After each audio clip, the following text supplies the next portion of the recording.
नमस्कार, मैं हूं ब्रह्मदत्त दुबे और आप सागर एक्सप्रेस न्यूज का खास कार्यक्रम देख रहे हैं। राजनीति का रोज नामचा।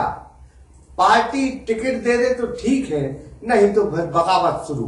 कुछ नेताओं के अंदाज तो यही कह रहे हैं। जी, हम बात कर रहे हैं सुर्खी की पूर्व विधायक पारुल साहू की, जिन्होंने ट्विटर अकाउंट पर योगी और साध्वी प्रज्ञा सिंह को नसीहत दे दी। इन्हें कौन बताए कि कौन है पारुल साहू और आप कि इस नसीहत के मायने क्या निकाले।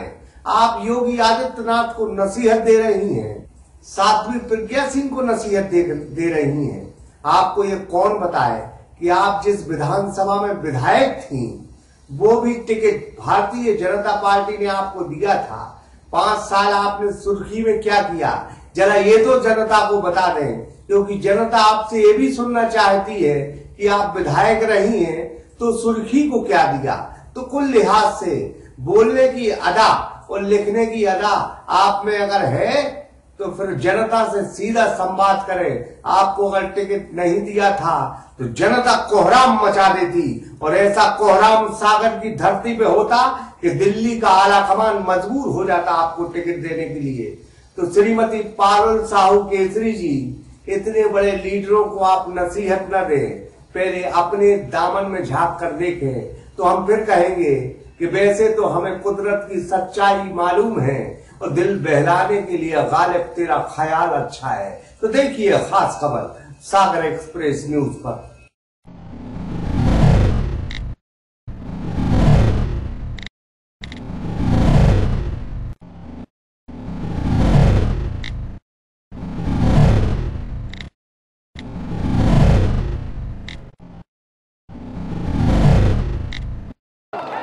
कमलनाथ का बयान तो आ गया कांग्रेस के नेता का।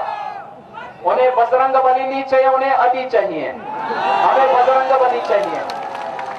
मैं आपके सामने अपनी पीड़ा नहीं बता रही हूँ, लेकिन इतना कह रही हूँ कि और कोई बहन आज के बाद कभी भी इस पीड़ा का सामना न कर सके।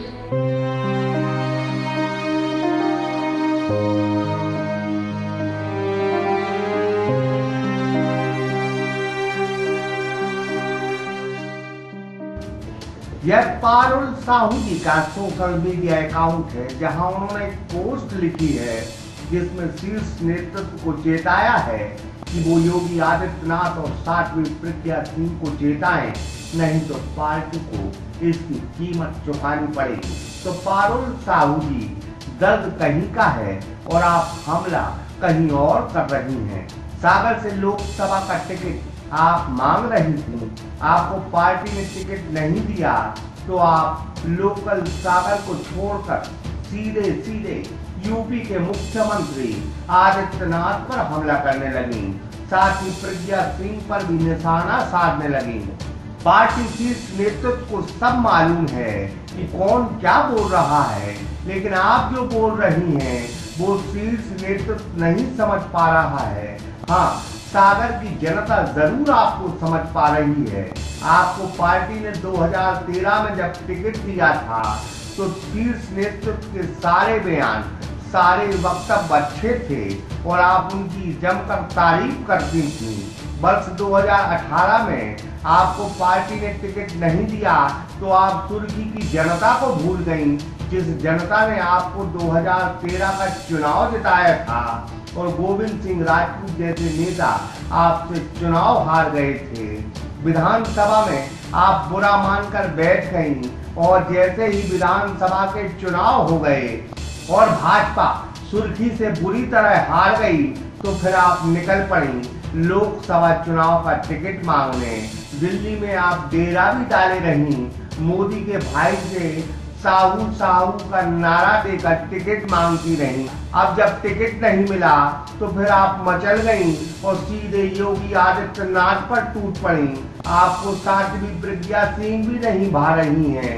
अब आप समाजवाद का चिंतन करने लगी हैं और भाजपा को अनुशासन के साथ न्यायवादी होने का पाठ भी पढ़ा रही हैं। पारुल जी, कभी सुर्खी के हालचाल पूछने भी चली जाया करो। आपको सुर्खी की जनता ने वोट दी थी, क्या उसकी गलती थी कि आपको टिकट नहीं मिला? आप लिखिए, जरा सुर्खी पर भी तो लिखिए। सुर्खी के साथ भी तो न्याय कीजिए, आंदोलन कीजिए। आपकी पोस्ट से बगावत की बू आ रही है। आप इतना समझ लीजिए, पार्टी से व्यक्ति का वजूद होता है।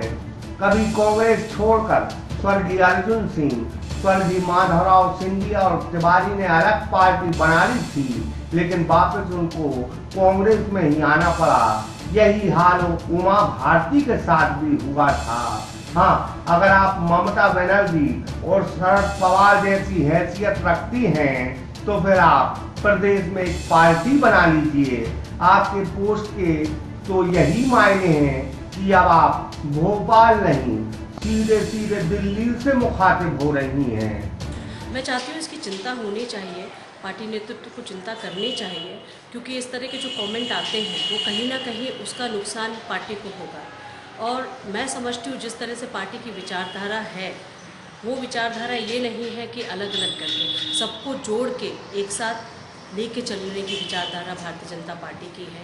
इसलिए मैंने अपनी चिंता जाहिर की कि इस तरह के कमेंट भोपाल की प्रत्याशी जो है प्रज्ञा ठाकुर जी, उनको नहीं देनी चाहिए। हालांकि प्रज्ञा ठाकुर और योगी आदित्यनाथ के इन बयानों की जमकर मरम्मत हो रही है। कांग्रेस के साथ जनता इनकी मरम्मत कर रही है, जिसमें साथी प्रज्ञा सिंह ने शहीद हेमंत करकरे के बारे में जो कहा वह निंदनीय बयान था। वहीं योगी आदित्यनाथ भी विवादित बयानों से घिरे हैं। लेकिन पारुल जी, आप अपनी पोस्ट में एक लाइन और भी जोड़ सकती थी। जब आपको अपनी पार्टी के बयान ठीक नहीं लग रहे, आप न्यायवादी हैं, तो थोड़ा आजम खान के बारे में बोल देती, जो महिला जात के अपमान में जुटे हैं। आप खुद महिला हैं, लेकिन आपको जयप्रदा के खिलाफ दिए गए बयान की परवाह नहीं। इस पोस्ट से पारुल जी साफ जाहिर होता है कि आपका यह महान बयान और पोस्ट आपने इस वजह से डाली है कि आपको पार्टी ने टिकट नहीं दिया। आपका इस गुस्से और इस पोस्ट से तो हम यही कहेंगे कि कहीं पे निगाहें, कहीं पे निशाना। नफीस खान के साथ इकराम खान, सागर एक्सप्रेस न्यूज, सागर एक्सप्रेस न्यूज की वीडियो अगर आप YouTube पे देख रहे हैं तो उसे सब्सक्राइब कीजिए, और अगर यही वीडियो आप Facebook पे देख रहे हैं तो उन्हें लाइक कीजिए, और अगर आप कमेंट लिखना चाहते तो कमेंट भी लिखिए। और आपका दिन शुभ हो, मंगलमय हो, यही हम ईश्वर से प्रार्थना करते हैं। नमस्कार।